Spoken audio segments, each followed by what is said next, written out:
The underlying messages in our culture are everyone needs to be thinner, losing weight cures self-hatred, and you're fat because basically you're stupid. Because when you start looking at, people are kind of really talked down to, like, oh, you eat that, you don't work out like this, so they start making you feel like guilt tripping you all the time, and you start really doubting yourself, and you feel, okay, I don't look good, I don't eat right, I don't act good, and you start getting really anxious. And when I say skinny bitches, I'm not referring to thinness, I'm referring to the worshiping of thinness. So like that people who judge other people by their weight or how they eat, and that goes across all sizes and weights. We learn from doctors, magazines, health class, that no fat, low carb, low calorie is the only way to be healthy. So when I started to say, okay, I'm going to write this book that goes against that, I said, well, I don't want people to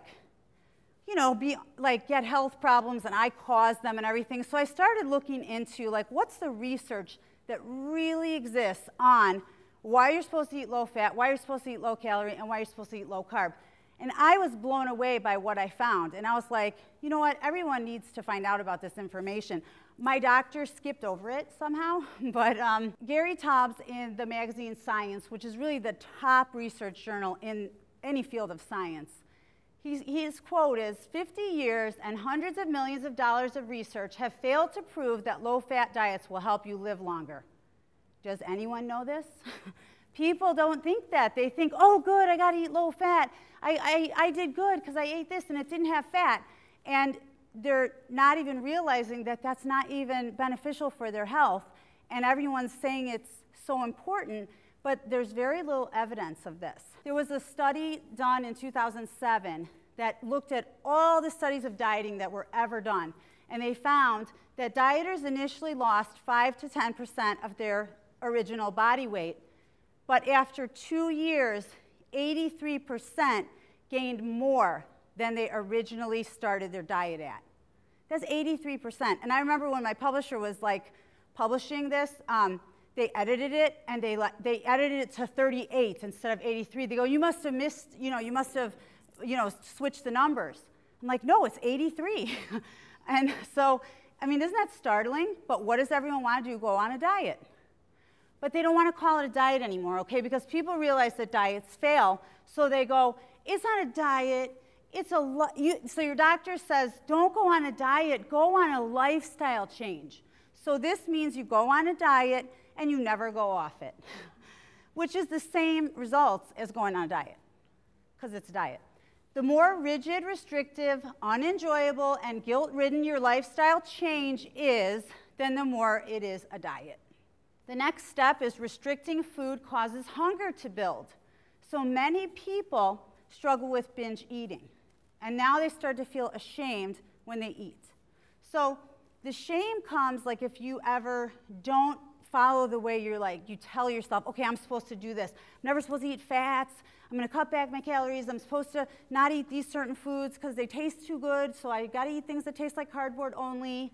And then if you do ever enjoy food, you start to feel ashamed, like something's really wrong with you. I've had kids, just being a psychologist with eating disorders, I'll have junior highs call me sometimes and say, there was a little boy that got teased for his weight. Now he won't eat in the cafeteria. No one could see him eat. And it makes me really upset, as you can see, because why should he feel ashamed to eat? Because he's fat? Well, do you think he deserves food?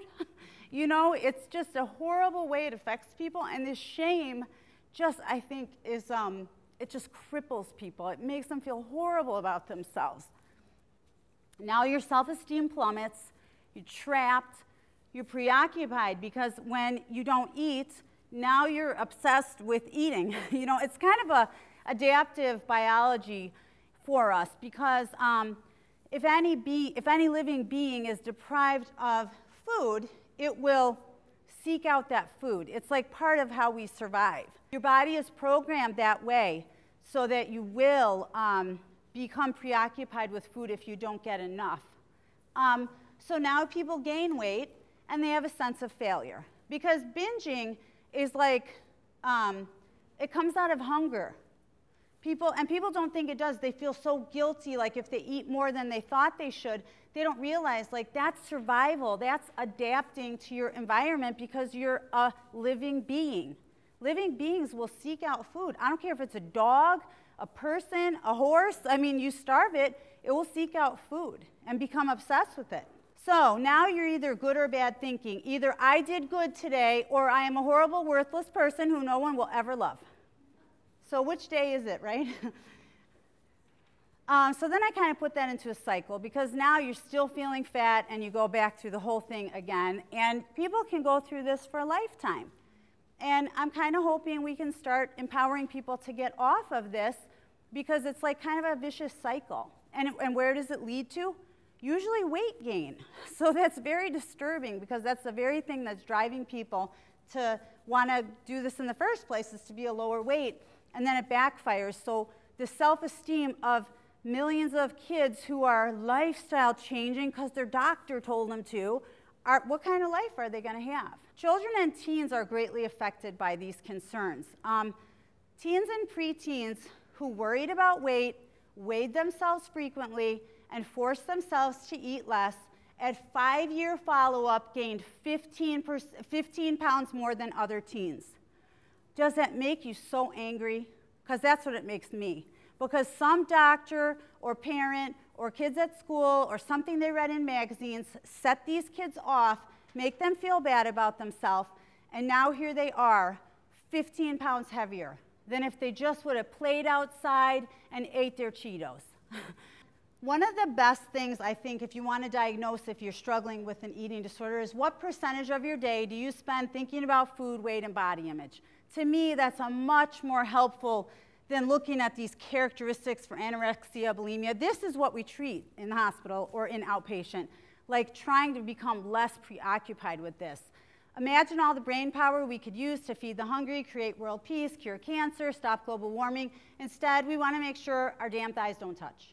So we have to keep on working on it. This is my opinion of what eating disorders are. When you do this technique, again, a lot of you guys, being college students, you have so much information about science and what it is. So you factor analyze, it's called, the tests that look at eating disorders. These are the factors, the main clusters that go together underneath eating disorders. The first one is drive for thinness. Okay, always kind of wanting to go, I got to get thin, I got to get thin. Preoccupation, fear of eating and being overweight. So like thinking about it all the time, like I said in my last slide, and just a lot of anxiety about what you're eating or what you look like. You know, we've got to start letting people know they're beautiful for every size.